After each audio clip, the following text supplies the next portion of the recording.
Hi everyone welcome back to my mini blog. आज हूँ पौरुहा अष्टमी जोटा प्रथम अष्टमी।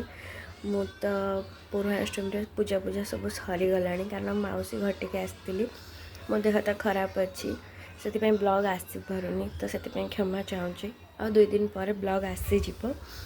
तो आज आपण मैंने पौरुहा अष्टमी कौन कौन सब कर कोई पिठा सब खाई मो सहित निहाती सेयार करेंगे आउ को मैंने बाली यात्रा जाकि बुलिकी आसले सेतक भी मो सहित सेयार करेंगे कारण मो देह खराब मु भी बाली यात्रा जापारनी।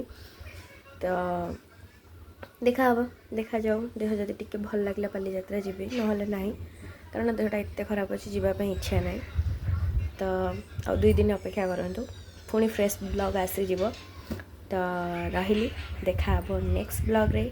जय जगन्नाथ। आउ समस्ते भलरे रुहतु सुस्थ रुहतु कारण पागटा चेंज होची से बहुत प्रकार बीमारी आसूचे देह खराब।